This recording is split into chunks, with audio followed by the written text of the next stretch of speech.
Mga kabunyog, mga kababayan, magandang araw sa inyong lahat. Welcome po sa ating talakayan ngayong araw dito po sa aking bagong social media platform. Kung hindi pa po kayo nakasubscribe dito, dito po sa Veritas YouTube channel, mag-subscribe na po kayo. Dito po ang dinidiscuss ko, pumipili lang po ako ng topic. Yung piling-piling topic po dinidiscuss ko para malaman natin yung buong katotohanan. Dahil naniniwala po tayo, ang katotohanan, yan po yung veritas, ang magpapalaya sa ating bayan. Mayroon din po tayong Facebook page or meta page nito. Veritas din po ang pangalan. Paki-follow po doon. Okay? So ito, kahapon ko pa sana gusto itong i-discuss. Gusto kong sagutin punto por punto. Yung abogado ni Saldico. Sino ba 'yon? Attorney Roy Rondain ba 'yon? Sabi ni Attorney Jess Falses, magaling daw na abogado 'yon. Okay, sabihin pa nating magaling na abogado. Kaya lang obvious naman na pinagluloko tayo ng kampo ni Saldico. Pumili ako ng tatlong bagay na mga sinabi doon sa press con kahapon. At doon sa press con na 'yon, maraming mga sinabi pero tatlong bagay ang gusto kong bigyang sagot. Ilinaw natin anong masasabi natin. Ang una, mayaman na daw si Saldico. Mayaman na daw bago pa naman naging congressman ay mayaman na si Saldico. Mas mayaman pa nga daw kay Pacquiao at saka sa mga bilyar. Parang ilan ba 'yon? 4 billion ba 'yon mahigit ang ari-arian? 4 billion pesos daw 'yon. 'Yun ang sabi ng Kaya hindi naman daw nakapagtataka na mayaman ngayon si Saldico, pero yung mga pinag-uusapan daw ng mga anomalya ay hindi niya yan nakuha. Hindi naman daw siya yan, hindi daw totoo yung mga aligasyon laban sa kanya. Kasi bago pa daw naman yung bago pa siya naging congressman, kung totoo man na yumaman siya sa magiging chairman ng House Appropriations Committee, hindi daw yan totoo kasi bago pa man siya naging congressman ng Ako Bicol Party List, mayaman na. In fact, sobrang yaman na ni Saldico. Mas mayaman pa kay Pacquiao at kay Villar. Totoo ba ito? Unang-una, taga Bicol ako. Totoo, mayaman si Saldico. Pero yung yaman na pinag-uusapan ngayon, yung sobrang pera na pinag-uusapan ngayon, nakuha niya yan ngayon. Totoo naman, mayroon siyang tinayong construction company, yung SunWest Construction. Siya ang founder niyan. At kilala na yan dito sa Bicol na contractor nga. Contractor yan. Nung dati, talagang si Saldico, nababalita na yan na sumusuporta yan sa mga politiko. Halimbawa, noon, sinusuportahan niya sila Joker Arroyo. Sinusuportahan niya noon, yan, si Gloria. Malakas siya noon sa panahon ni Gloria. Maraming senador noon na sinusuportahan si Saldico. Hindi pa noon, wala pa noon ang mga Ako Bicol na yan. Wala pang party list noon. Sinusuportahan niya na yan. Dahil sa mga suporto niya na yan sa mga politiko, lalo yung mga tumatakbong senador, binibigyan siya ng mga projects. Binibigyan siya ng mga projects, yung kanyang construction company. Kumbaga noon, contractor siya. Pero, kahit naman binibigyan siya ng mga proyekto, hindi naman ganun kalaki ang kanyang yaman. Mayaman siya, pero hindi ganun kalaking yaman na kahit binigyan siya ng mga projects ng mga sinuportahan niyang senador, congressman, hindi naman ganyan kalaki ang yaman. At ang totoo niyan, sa panahon ni Gloria Arroyo, marami siyang nakuhang mga kontrata. Kaya nga yung kanyang Misibis, yung sikat na resort doon sa Bakakay, Albay, na-develop yan nung panahon na maraming mga project. Actually, ang issue nga dyan, halimbawa yung mga projects ng mga senador na sinuportahan niya, yung mga kalsada, ilinagay niya doon sa lugar papunta doon sa kanyang dinidevelop na resort, yung Misibis. Kaya napaboran yung development ng kanyang resort. At nung panahon ni Gloria, yan, malakas kay Gloria yan si Saldico. Pero hindi naman ang yaman niyan, hindi katulad ngayon yung pinag-uusapan na ngayon na mali-malitan ng pera na kung ilang bilyon, hindi pa ganyan. Bagamat mayaman talaga siya. Pangalawa, nung nagkaroon ng nung nakita ni Saldico ang papel ng politika sa negosyo, nagbuo na siya ng party list, yung Ako Bicol. Kaya nung nanalo yung Ako Bicol, lalo pat malaki ang botong nakuha nito, milyon. Pinakita ngayon na maimpluwensya yung kanyang Ako Bicol party list. Noon, hindi pa siya ang umuupong nominee niyan. Sila yung kapatid niya, si Christopher Co. Si Christopher Co, saka sila Garbin, saka yung pinatay na na congressman nila, si Rodel Batucabe. Hindi pa noon. Nasa negosyo pa talaga nakafocus si Saldico. Pero nagagamit niya na yung Ako Bicol. Lalo na sa mga senador na susuportahan, nagagamit niya yung Ako Bicol. Kasi yung impluensya, yung botong nakuha nito malaki. Nung lumakas yung Ako Bicol, lalo siyang nakakuha ng mga maraming projects. Kaya nung panahon ni Duterte, ay lalong lumaki ang kanyang mga transactions panahon ni Duterte. Marunong maglaro si Saldico sa iba't ibang administrasyon. Gloria Arroyo, panahon ni Pinoy, panahon ni Duterte, talagang yan si Saldico. Panahon ni Duterte, nabigyan siya ng mga kontrata. Di ba yung overpriced laptops, SunWest din yun. Nung panahon na yan, nag-decide na si Saldico na pumasok na siya na mismo ang maging nominee ng Ako Bicol. Nung namatay si Batucabe, pinatay si Batucabe, yung saka si Garbin, yung isa pang nominee nila, pumasok na sa politika sa lokal, naging si Saldico, siya na mismo ang naging nominee. Nung malapapasok siya sa politika, siya na mismo ang umuupo, siyempre, nanalo yung Marcos Duterte at naging speaker si Romualdez, tapos congressman na ngayon itong si Saldico. Siyempre, nakita ngayon nila Romualdez na ang magaling na pwedeng maging Appropriations Committee Chair si Saldico. Magaling sa negosyo, magaling sa politika. Magaling sa diskarte. Kasi yung mga diskarte na yan ng mga pidap-pidap na yan, yung mga pork barrel ng kongresista, senador, kabisadong-kabisado yan ni Saldico nga. Pero, totoo naman, mayaman siya nung naging congressman siya, tama, yung sinasabi ng abogado niya, pero talagang sobrang yumaman si Saldico dito na.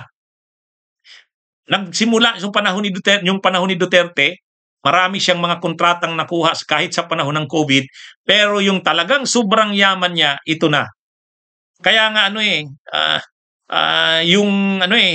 wala nang moderation ng pagkagahaman ng greed.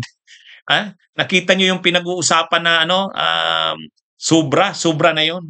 Kaya umabot na sa punto na totoo, nag-divest umano siya ng kanyang mga ari-arian doon ng kanyang share sa SunWest.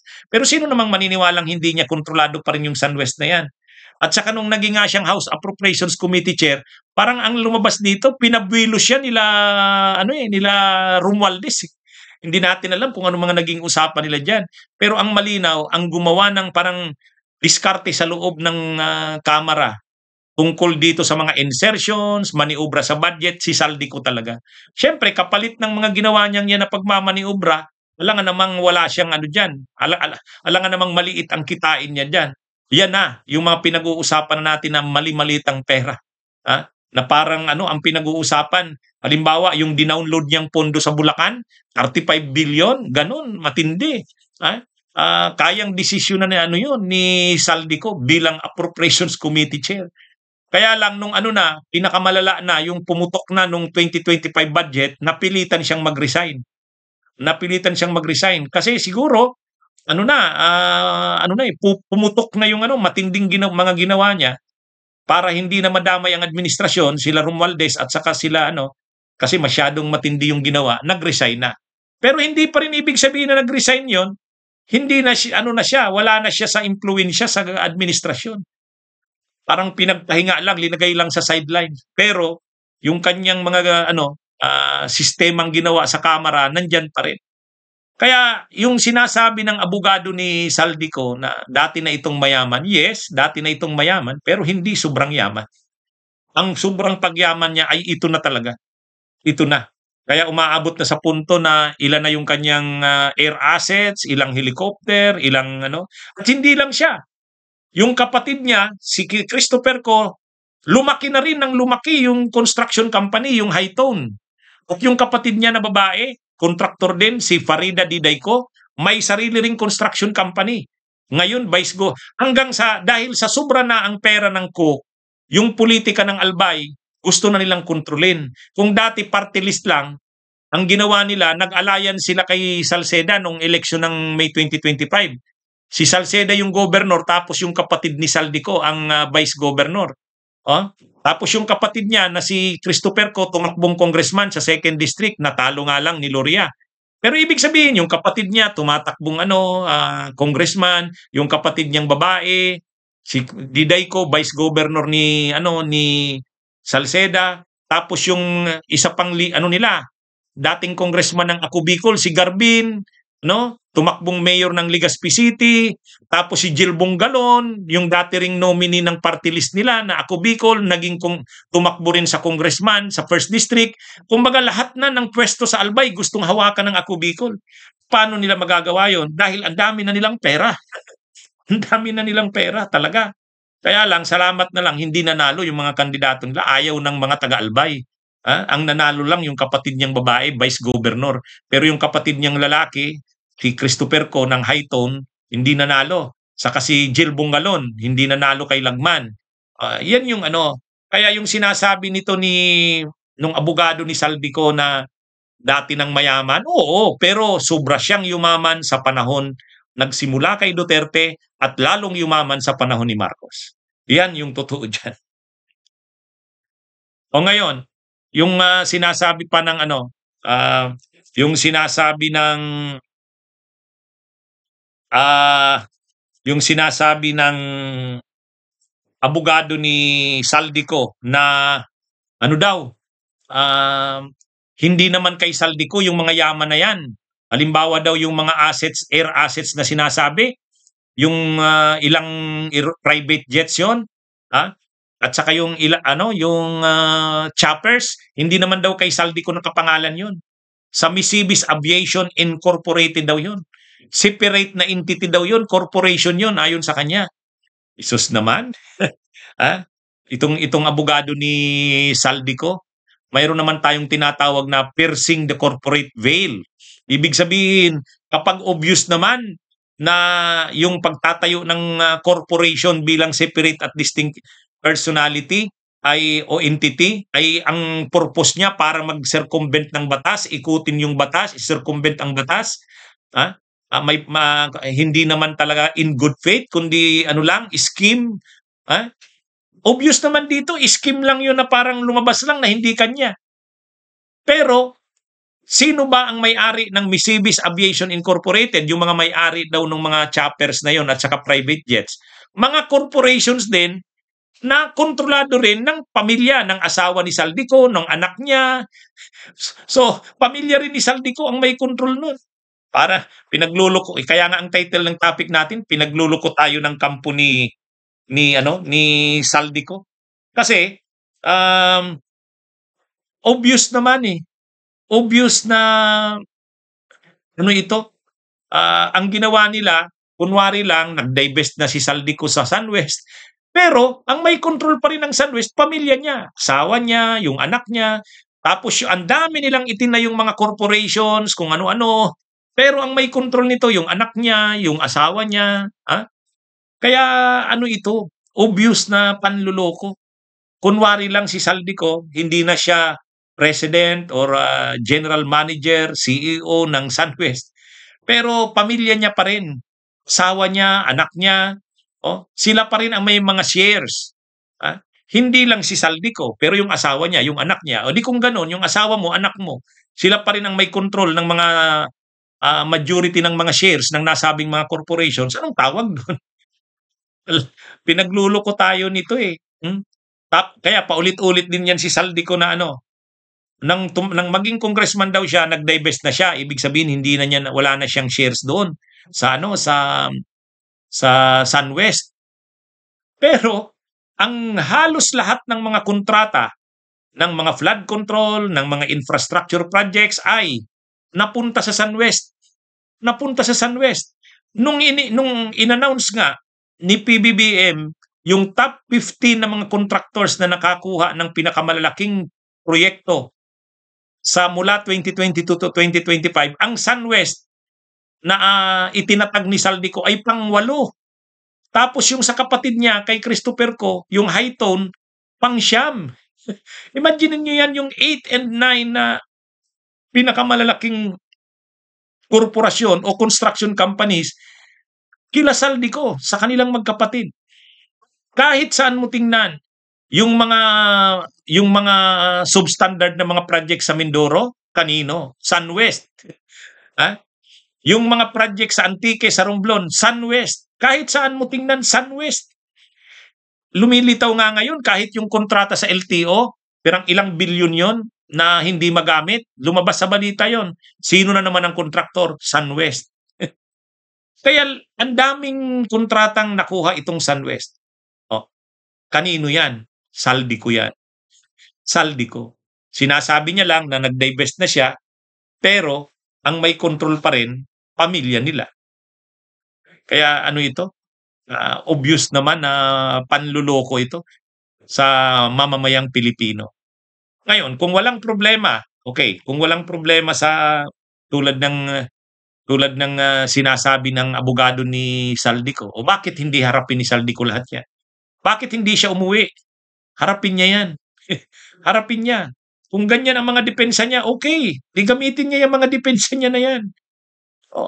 Kaya lang, ang sinasabi ng abogado ni Saldico, may banta daw kasi sa buhay. Kaya hindi makauwi. Banta sa buhay galing saan? Ang mamamayang Pilipino, napakapasensyoso. Ayaw nga ng mamamayang Pilipino ng karahasan. Hindi tayo tulad ng Indonesia, hindi tayo tulad ng Nepal. Ang gusto lang ng mamamayang Pilipino, makasuhan siya, makulong siya, mapanagot siya. Pero yung sinasabing banta sa buhay, napatayin, wala tayong ganun. Gawa-gawa lang yan. Gawa-gawa lang yan. Tapos, ano ito? Ang obvious dito, itong mga sobrang yaman na ito, lalo na ngayon na may mga paper trail na, ay money trail. Sabi ni Senador Ping Lacson, may hawak ng ang ICI at itinurn over na sa Ombudsman. Mayroon ng money trail galing sa AMLAC, Anti-Money Laundering Council.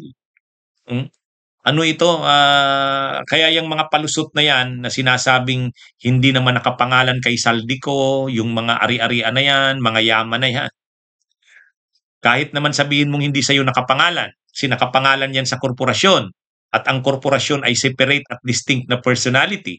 Pero kung ginagawa mo yan bilang scheme o modus o paraan para lang matakasan mo ang batas, palabasin na hindi ikaw may-ari noon pero obvious naman ikaw pa rin naman, hindi yan. Ang tawag diyan, piercing the corporate veil. Bubutasin yung corporate veil na yan. Kasi kung ganyan ang papayagan yan, na mga discarding ganyan, ay wala na. Hindi naman yan, general rule yan, na ang corporation separate and distinct personality. Pero kung yung pag-invoke mo ng sinasabi mong separate and distinct personality ang corporation, yan ay para takasan mo ang pananagutan mo sa batas, i-circumvent ang batas. Hindi yan i-honor ng batas. Alam yang mga ganyang palusot eh. Anyway, doon tayo sa pangatlong sinabi ng abogado ni Saldico. Wala naman daw formal complaint. Wala naman daw formal complaint kay Saldico. Walang criminal complaint na ipinail. Bakit daw sila sasagot? Ano naman daw sasagutin nila? Sus naman. Unang-una, may mga siniserve na subpina. Hindi naman ni-receive nung sabi ng ombudsman, hindi ni-receive nung tao ni Saldico. Kung talagang naniniwala silang walang sala si Saldico, ba't hindi nila i-receive yung mga subpina na yon? Ba't hindi umuwi si Saldico? Kung ikaw ay talagang wala kang kinakatakutan at wala kang sala, okay, nagpapagamot ka sa ibang bansa. Nung malaman mong may mga investigasyon sa'yo, ang kaagad-agad ang gagawin mo, i-clear ang pangalan mo. Magmamadali kang umuwi. Ayaw ko, nasisira ang pangalan ko dyan. Sasagutin ko lahat yan. Hindi totoo yan. Ngayon hindi ganyan, eh. Ang ginagawa nila tinatakasan nila, eh, oh. Ang palusot na lang nila ano kasi may banta sa buhay. Hindi, gawa-gawa lang 'yan, palusot na 'yan. At yung sinasabi ng abogado ni Saldico na wala namang criminal complaint, sos, tambak na. Tambak na. Tinurn over na ng ICI sa ombudsman yung criminal complaint. Totoo, wala pang kaso sa korte. Pero ang ICI ay may kapangyarihang mag-recommend ng kaso na sampahan ng kaso. Yan yung ginawa ng ICI. Ang ginawa ng ICI, nag-imbestiga, tinipon ng mga ebidensya at nag-recommend na kasuhan na si Saldico. Anong sinasabi ng abogado ni Saldico na wala daw silang alam na kaso? Totoo, wala pang kaso sa Sandigan Bayan. Pero mayroon ng isinampang reklamo laban kay Saldico, ang ICI. Nirecommend na ng ICI sa ombudsman na sampahan ng kaso si Saldico. At ang gagawin na ngayon ng ombudsman ay bibigyan ng kopya ng complaint itong kampo ni Saldico. Kaya lang, ano ang sabi ng abogado ni Saldico? Hindi nila sasagutin yun. Hindi raw sila sasagot doon sa criminal hindi raw sila magsasubmit ng counter affidavit. O imaginein mo 'yan. Magsasabi ka na walang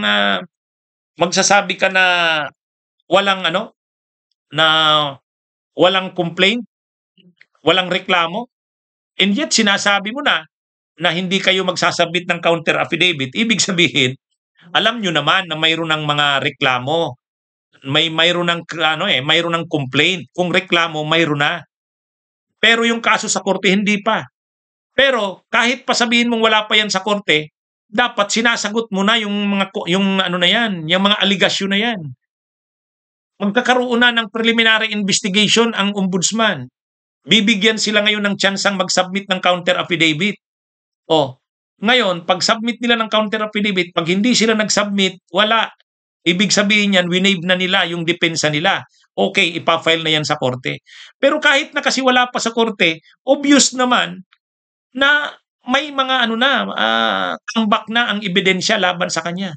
Tambak na ang testigo laban sa kanya.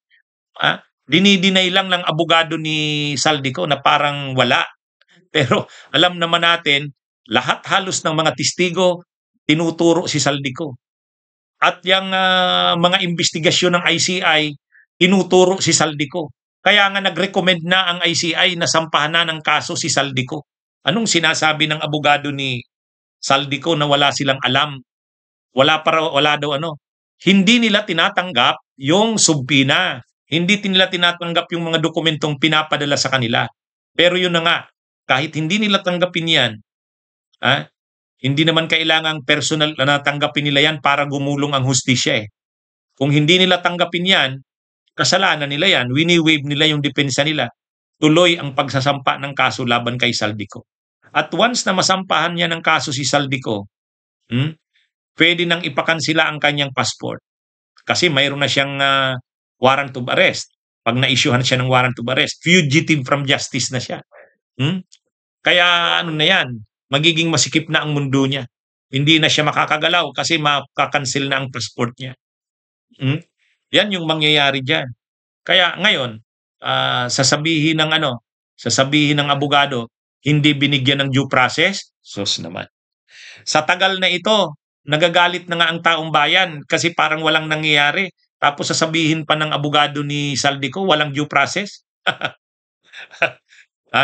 Talagang pinaglulukon nila tayo kapag sinabi pa yan ng abogado. Ngayon, in-interview si Yusek J.C. Andres ng Department of Justice.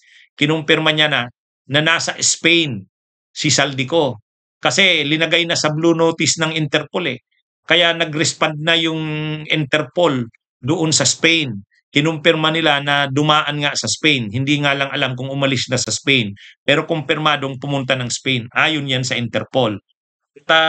So ito, mga kabunyog, mga kababayan, kaya yung sinasabi na yan ng abogado ni Saldico, parang katulad lang yan kay Topacio, yung tungkol kay Tebes. Di ba noon, kung kapag salita si Topacio, Wala naman yang ano, wala yan, hindi ano yan, hindi mangyayari yan. Ang kliyente ko ay ganito ganyan. O, alam naman natin yan. Standard na sagot yan ng abogado. Ha? Pero alam naman natin, napakalakas ng mga ebidensya, napakaraming testigo laban kay Saldico. Yan ang malinaw dyan. Kaya yung mga akala mo doon sa abogado ni Saldico ay relax siya, parang binabaliwala, wala naman daw testigo, walang ebidensya, wala daw kaso, hindi yan. Ha? Ang malinaw dito, tambak. Kung kay Romualdez walang ebidensya, kung kay Romualdez walang testigo, kay Saldico tambak. Yan yun. Kaya pinagluloko tayo ng kampo ni Saldico sa sinasabi nilang wala namang ano, reklamo laban kay Saldico. Kaya wala daw silang kailangang sagutin kasi wala naman daw silang alam na reklamo laban dito. So, sukdulang panluloko ito sa mamamayang Pilipino. Okay? Mga kabunyog, mga kababayan, magandang araw sa inyo lahat.